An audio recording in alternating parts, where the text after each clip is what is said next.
Après les notions de pharmacodynamique que nous avons abordées dans la précédente session, nous allons maintenant nous intéresser à la pharmacocinétique. La relation entre la dose de médicaments administrés et son effet se décompose en deux grandes étapes. Premièrement, la relation entre la dose et la concentration, qu'on appelle pharmacocinétique et dont on va parler maintenant. Et enfin, la deuxième étape, la relation entre la concentration et l'effet, c'est la pharmacodynamique qu'on a déjà abordée. Très schématiquement, on peut qualifier la pharmacodynamique comme l'effet du médicament sur l'organisme, alors que la pharmacocinétique est en quelque sorte l'effet de l'organisme sur le médicament. En effet, le médicament est une substance étrangère à l'organisme, qu'on appelle un xénobiotique, et il va être dégradé par l'organisme. Voyons maintenant quelques notions fondamentales de pharmacocinétique. Tout d'abord, la pharmacocinétique a une importance en thérapeutique car elle va conditionner le choix du médicament.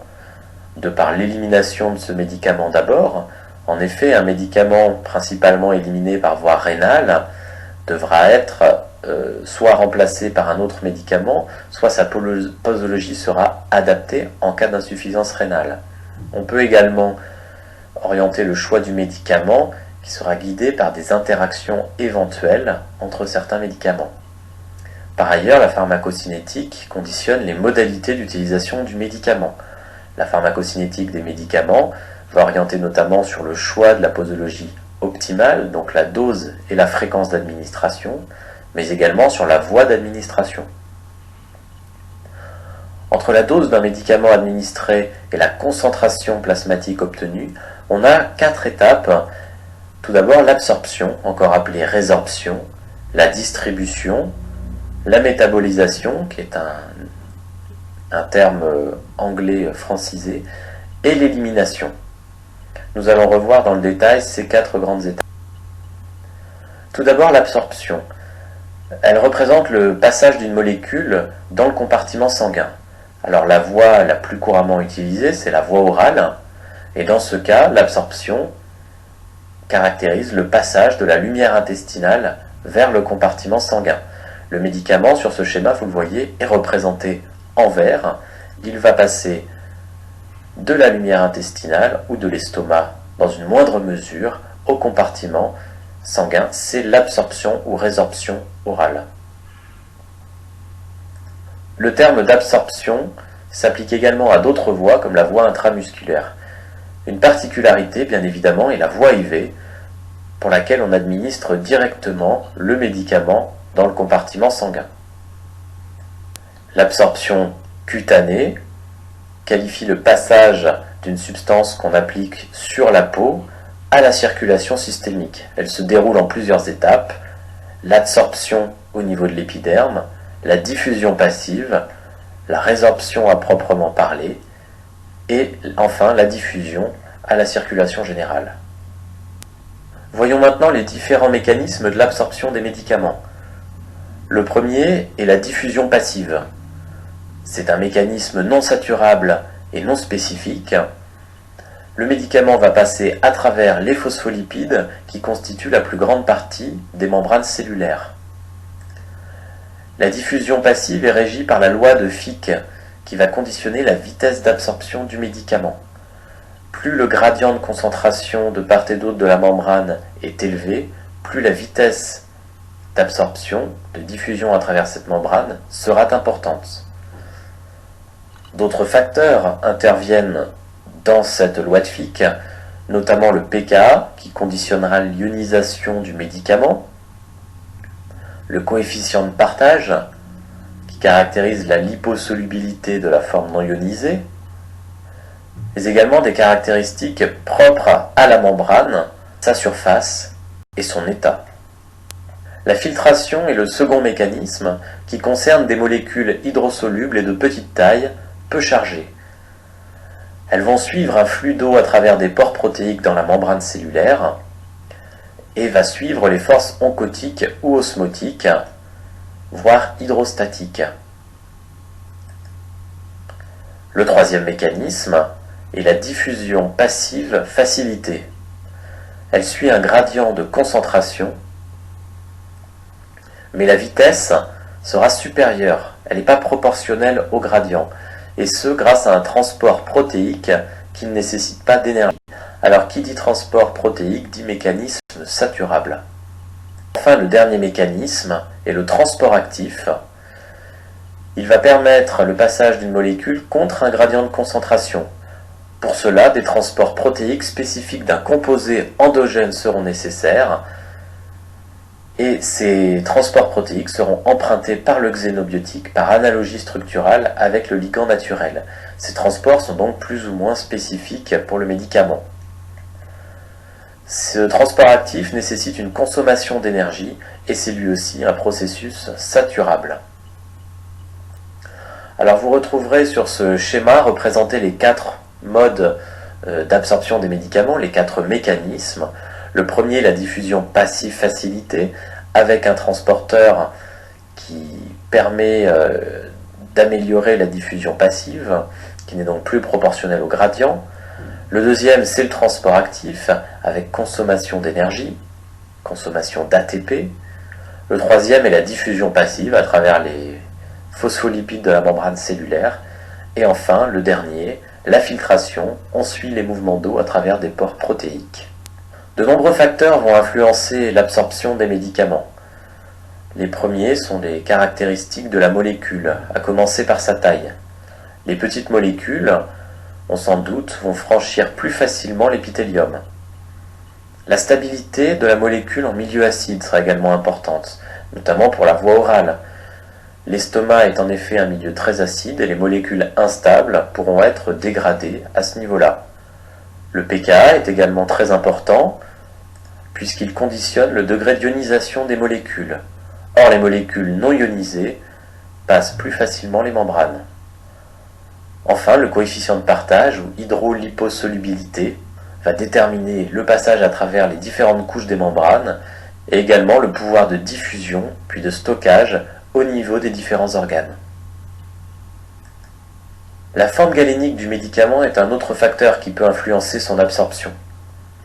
En effet, la vitesse de dissolution du principe actif va influencer l'absorption. Par exemple, les comprimés sous forme effervescente, vous connaissez tous le paracétamol sous forme effervescente, l'efferalgan, va avoir une dissolution accélérée pour permettre une absorption plus rapide et donc une action plus rapide. En revanche, les comprimés dits gastro-résistants ou à libération prolongée vont retarder la dissolution du principe actif et donc retarder l'absorption ou la prolonger. Enfin, le patient va également présenter des caractéristiques propres à l'individu qui peuvent influencer l'absorption. Le pH notamment, une modification du pH, qu'elle soit physiologique, pathologique ou liée à des traitements, peut modifier l'ionisation des médicaments et donc leur absorption. On en reverra un exemple tout à l'heure. La vidange gastrique et la motilité intestinale, pour la voie orale également, peut influencer l'absorption. L'âge et la pathologie du sujet peut également influencer cette absorption. Notamment, certaines maladies de malabsorption vont réduire, voire complètement éliminer cette étape d'absorption orale des médicaments, qui ne seront donc pas efficaces chez ces patients. L'alimentation par voie orale, enfin, peut ralentir l'absorption des médicaments, et on le reverra plus tard, d'autres médicaments associés peuvent modifier cette absorption, c'est donc une interaction médicamenteuse. La surface et le pH vont avoir une influence sur l'absorption comme nous l'avons déjà vu. Et ces caractéristiques expliquent la différence d'absorption entre l'estomac et l'intestin grêle notamment. D'abord la surface. Vous voyez qu'en termes de surface, l'estomac a une surface bien inférieure à celle des intestins. Et ceci s'explique notamment par les villosités intestinales que l'on voit sur l'image en bas de l'écran. Ensuite le pH. Le pH va conditionner l'ionisation des molécules. Or vous voyez que dans l'estomac, le pH est très faible, ce qui va provoquer une ionisation particulière des molécules, de beaucoup d'entre elles, et qui va limiter leur absorption. L'autre élément et que certaines molécules sont instables à pH acide et le médicament sera dégradé à ce niveau.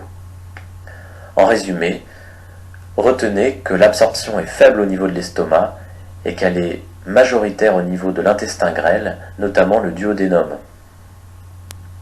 La relation entre l'ionisation et l'absorption des médicaments s'explique par l'équation d'Anderson-Hasselbalch. En effet, la forme ionisée est liée au pH et au pKa de la molécule. Dans l'estomac, le pH est acide, donc près de 2. Les acides faibles auront une fraction non ionisée importante. Ils seront donc absorbés à ce niveau-là. En revanche, à pH plus basique, leur fraction ionisée sera forte et ils ne seront pas absorbés. Pour les bases faibles, c'est le phénomène inverse. La fraction non ionisée sera forte à pH acide et l'absorption sera donc limitée.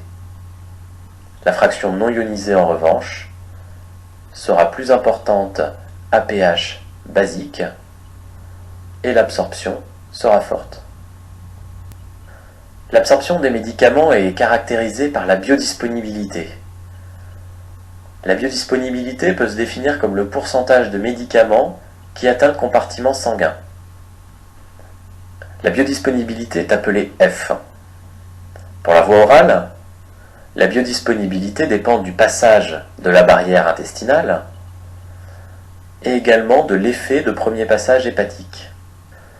En ce qui concerne l'extraction intestinale, elle représente la fraction de la molécule qui sera dégradée à ce niveau.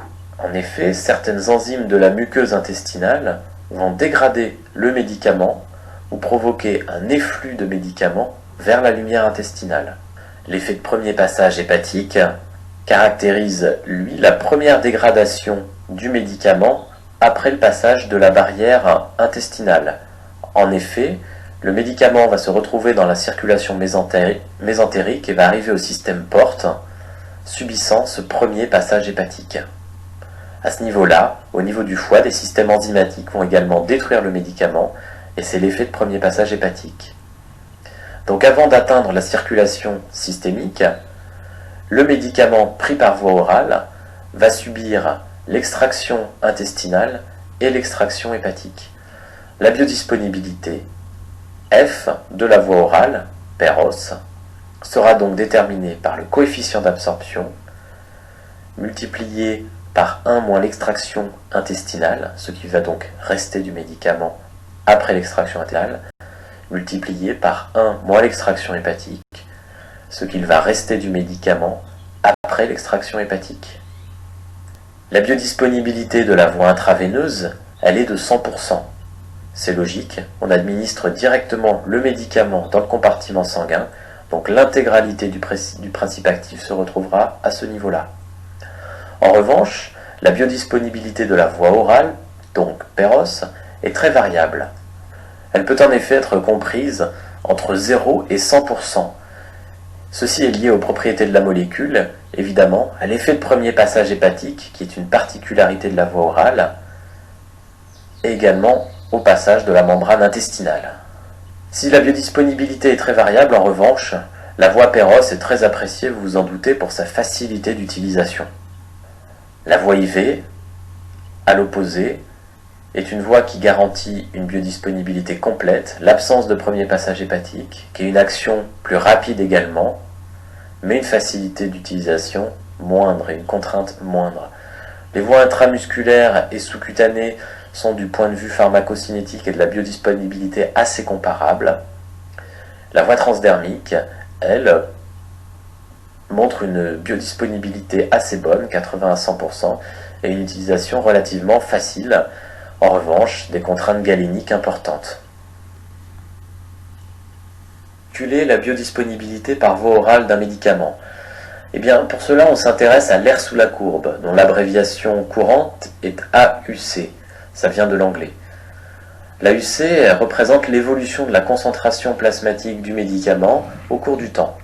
C'est la surface ici qui est représentée en rose. Après avoir administré le médicament par voie intraveineuse, on mesure la concentration en médicament dans le sang et on voit que celle-ci décroît au cours du temps. Cette décroissance au cours du temps est liée à l'élimination du médicament qui est dégradé par des systèmes enzymatiques notamment, puis éliminé par le rein ou par le système hépatobiliaire. Si l'on effectue la même chose après administration du même médicament à la même dose mais par voie orale, PEROS, c'est la courbe schématisée en vert, on obtient une deuxième AUC. En effectuant le rapport des AUC PEROS sur IV, on obtient ce qu'on appelle la biodisponibilité absolue. Comme on l'a vu précédemment, la biodisponibilité de la voie IV est de 100%. Donc la surface verte ne peut pas être plus grande que la surface rose, puisqu'on ait la même dose de médicament. Donc la biodisponibilité, ce rapport entre AUC PEROS et AUC IV, est toujours comprise entre 0 et 1, ou entre 0 et 100% si l'on parle en pourcentage. Faire la même chose avec deux médicaments PEROS pour calculer ce qu'on appelle la biodisponibilité relative d'un médicament A par rapport à un médicament B. Et c'est le cas par exemple des génériques. Si on prend l'exemple du paracétamol, qu'on mesure l'AUC d'un paracétamol d'une telle marque à l'AUC de la même dose de paracétamol d'une autre marque, on doit obtenir un rapport proche de 1, puisque pour un générique, on exige une biodisponibilité équivalente, comme on l'a vu dans le cours précédent sur le développement du médicament. Après l'absorption, qui est, je vous le rappelle, le passage dans le compartiment sanguin, la deuxième grande étape en pharmacocinétique est la distribution des médicaments. Cette distribution concerne le passage du compartiment sanguin vers les tissus. Notons que ce passage est réversible des tissus vers le compartiment sanguin et il va s'établir alors un équilibre. La distribution des médicaments est variable selon les tissus, qu'ils soient plus ou moins vascularisés. Un tissu très vascularisé va permettre un apport important de médicaments au niveau de ce tissu, alors que d'autres tissus très peu vascularisés vont rendre l'accès aux médicaments particulièrement difficile. C'est le cas du tissu osseux par exemple.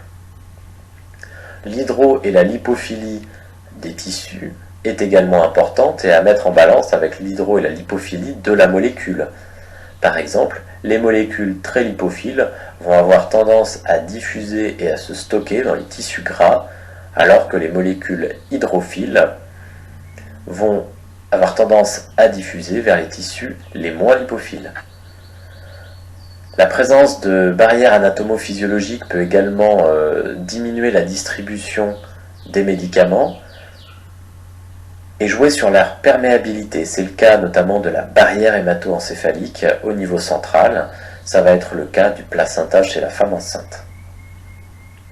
Des caractéristiques propres à la molécule vont également jouer sur la distribution des médicaments. L'ionisation, on en a déjà parlé pour l'étape d'absorption, ce sera exactement le même principe pour la distribution. L'hydro- et la lipophilie, on vient d'en parler, à rapprocher de l'hydro- et lipophilie des tissus, et la taille des molécules. Évidemment, les petites molécules vont diffuser plus facilement dans les tissus que les grosses molécules, les polypeptides par exemple, pour lesquels le franchissement des membranes sera beaucoup plus difficile. Enfin, un dernier paramètre est la liaison aux protéines plasmatiques. En effet, dans le compartiment sanguin, les médicaments vont avoir tendance à se lier aux protéines plasmatiques, et en premier lieu à l'albumine. Dans une moindre mesure, une autre protéine plasmatique que l'on retrouve liée aux médicaments est l'alpha-1-glycoprotéine acide. La fraction liée aux protéines plasmatiques ne diffuse pas. En quelque sorte, on peut considérer qu'elle est piégée dans le compartiment sanguin et elle va jouer un rôle de réserve en se dissociant progressivement des protéines, là encore jusqu'à l'obtention d'un équilibre avec la fraction libre. La fraction libre, elle diffuse, c'est la forme active. Le paramètre pharmacocinétique qui détermine la distribution est le volume de distribution.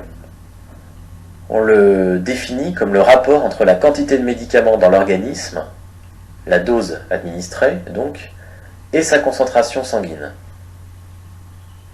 On peut en déduire plusieurs choses. Plus le volume de distribution sera grand, plus le médicament diffuse dans l'organisme. En effet, imaginez un médicament qui du compartiment sanguin va avoir une diffusion massive vers les tissus, sa concentration plasmatique, donc le C dans l'équation représentée à gauche, sera très faible. En conséquence, le rapport Q sur C sera élevé. Un peu plus dur à imaginer peut-être, c'est la valeur minimale du volume de distribution qui correspond au volume plasmatique. En effet, imaginez un médicament qui soit donné à une dose de 100 mg. Si vous retrouvez une concentration plasmatique, donc C, de 20 mg par litre, le rapport Q sur C, 100 sur 20, est de 5 litres. Cette concentration ne peut pas être supérieure à 20 mg par litre puisque l'intégralité du médicament est restée dans le compartiment sanguin. Donc la valeur minimale de volume de distribution est bien le volume plasmatique. Alors le volume de distribution n'est pas un volume physiologique réel. Par exemple, la chloroquine, un antipaludéen ancien et qui a été très utilisé, a un volume de distribution de 13 000 litres. On se doute évidemment que ce volume n'a rien de physiologique. Il correspond en réalité au volume de tissu pour lequel la concentration serait homogène dans tout l'organisme. C'est-à-dire que pour être très schématique, il me faudrait 13 000 litres de tissu compte tenu de la diffusion de la chloroquine pour avoir une concentration identique à celle qu'on retrouve au niveau sanguin. La distribution est schématisée sur cette diapositive.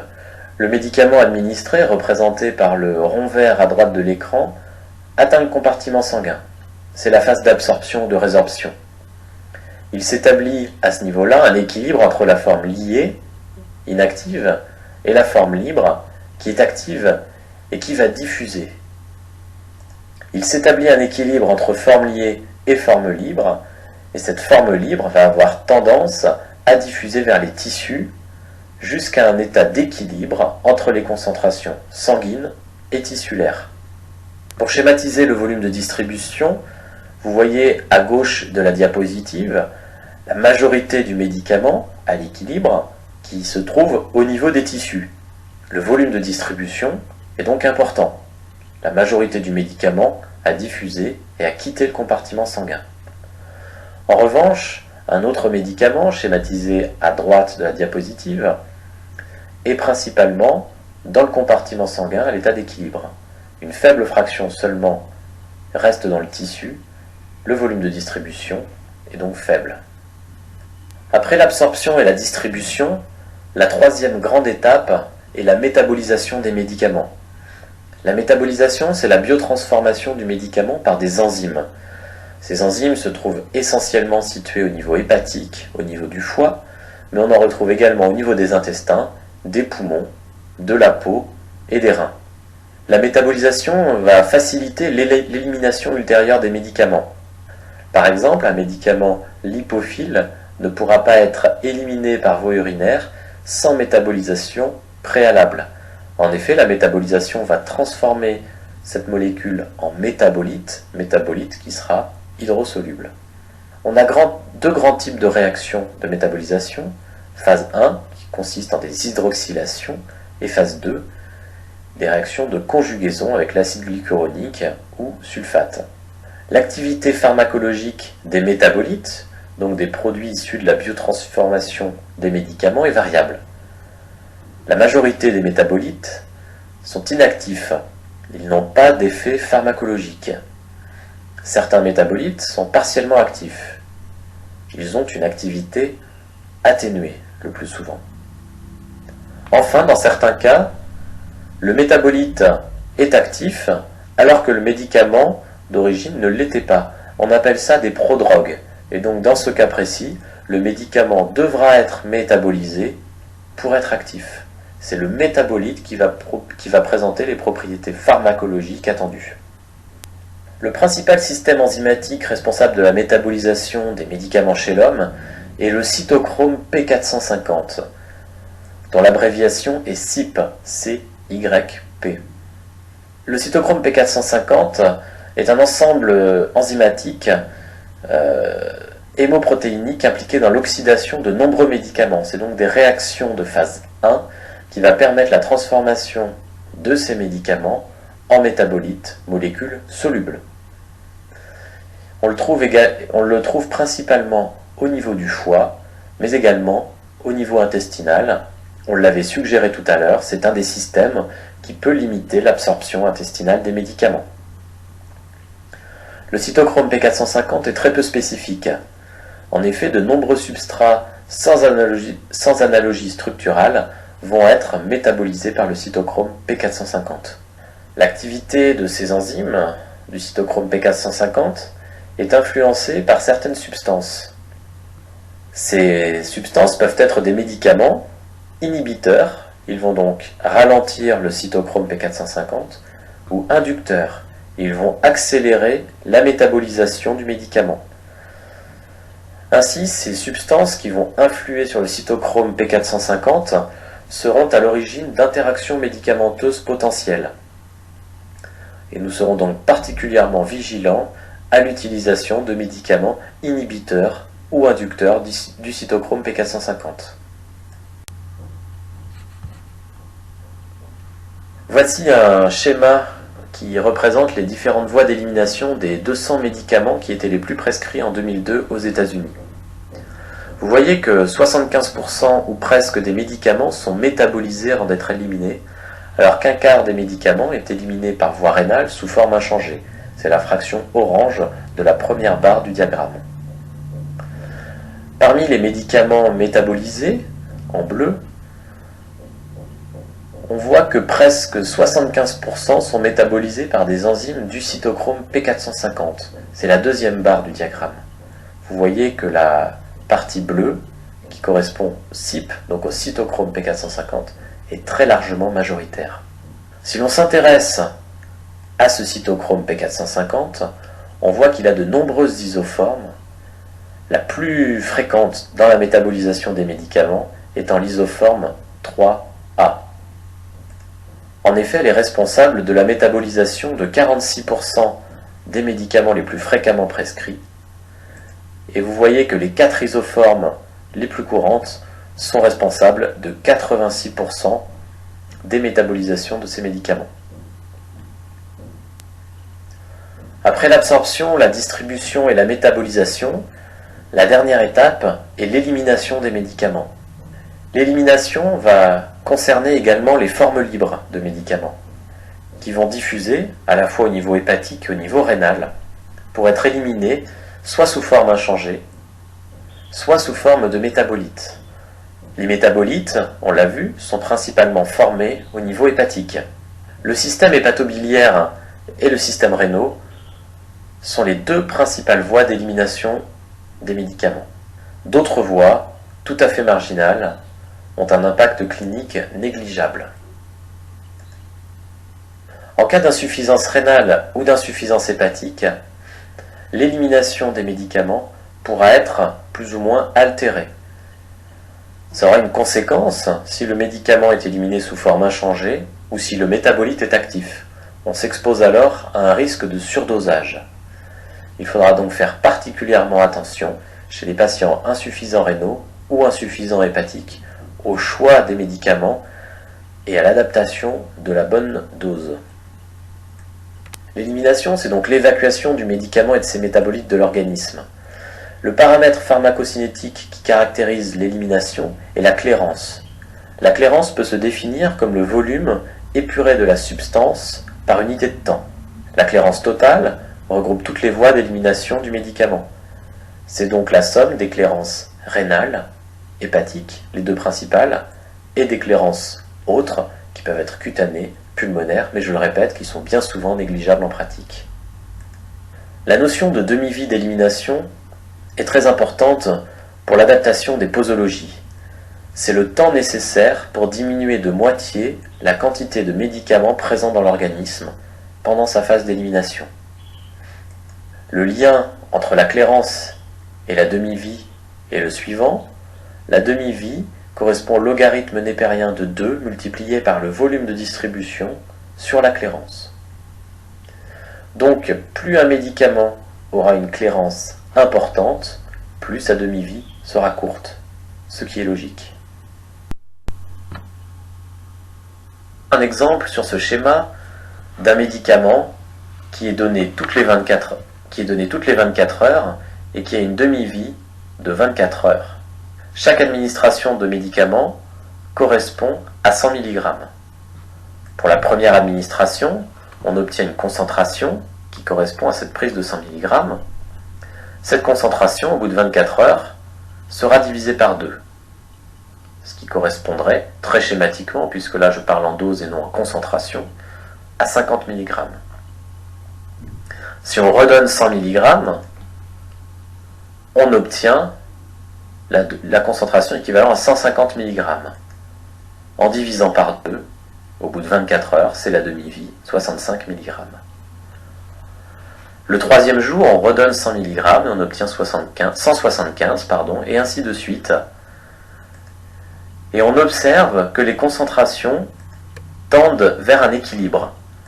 Cet équilibre sera atteint lorsque la concentration maximale équivaudra à 200, qu'au bout de 24 heures, elle tombera à 100, que l'on redonnera 100 mg pour atteindre 200, ainsi de suite. En pratique, on n'atteint pas vraiment les 200 mg, mais on s'en rapproche. Et on estime donc qu'au bout de 5 demi-vies, on a atteint l'état d'équilibre. Alors on peut se poser la question, si ce même médicament est administré toutes les 12 heures, en combien de temps atteindra-t-on l'état d'équilibre? Et quelles seront les conséquences en termes de concentration? Contrairement à ce qu'on pourrait penser intuitivement, en donnant le médicament 2 fois plus souvent, on ne va pas atteindre l'équilibre 2 fois plus vite. En revanche, on va augmenter la concentration à l'équilibre. Ceci est schématisé sur ce schéma. En donnant le médicament toutes les 12 heures, on ne raccourcit pas la demi-vie qui est fixe pour un même médicament. Or, l'état d'équilibre est toujours atteint au bout de 5 demi-vies, donc au bout de 5 jours. En revanche, on aura eu une accumulation de médicaments et donc une concentration à l'équilibre qui sera supérieure. Parfois, cet état d'équilibre atteint au bout de 5 demi-vies est trop long. C'est un délai qui n'est pas compatible avec l'effet thérapeutique attendu, et donc on utilise ce qu'on appelle une dose de charge, qui permet d'atteindre le plateau sans attendre les 5 demi-vies. Cette dose de charge est ensuite relayée par des doses d'entretien. Pour reprendre ce schéma, on atteint l'équilibre dans la zone thérapeutique au bout de 5 demi-vies. C'est représenté par la flèche bleue. Vous voyez qu'avant ça, nous ne sommes pas dans la zone thérapeutique, donc on ne peut pas bénéficier de l'effet thérapeutique du médicament, ce qui peut être particulièrement gênant dans certains cas. On effectue donc une dose de charge, symbolisée en marron sur ce graphe, qui est une dose plus importante et qui sera relayée par la dose d'entretien. Et vous voyez qu'avec ce système, on se trouve dès le premier jour dans la zone thérapeutique. Le calcul du dose de charge par voie intraveineuse est relativement simple. Le débit est calculé en fonction de la clairance multipliée par la concentration cible. Le calcul des doses d'entretien sera le débit divisé par la biodisponibilité multiplié par l'intervalle de dose. Donc si j'ai une biodisponibilité de 50% et que je donne le médicament toutes les 12 heures, on multipliera par 2 le débit, qui correspond à diviser par 0,5, et en multipliant par 12 pour obtenir l'équivalent de la dose administrée sur les 24 heures. Nous avons présenté successivement les différentes étapes ADME, absorption, distribution, métabolisation, élimination, mais en réalité elles ont lieu de façon plus ou moins concomitante. En effet, vous voyez sur la première phase de graphique, l'absorption est supérieure à l'élimination. Donc, la concentration plasmatique va augmenter. Néanmoins, l'élimination a déjà commencé. La deuxième phase du graphique, l'élimination est supérieure à l'absorption. En synthèse, donc la concentration, ces étapes de pharmacocinétique, on obtient donc un médicament schématisé ici par le rond vert, va devoir atteindre le compartiment sanguin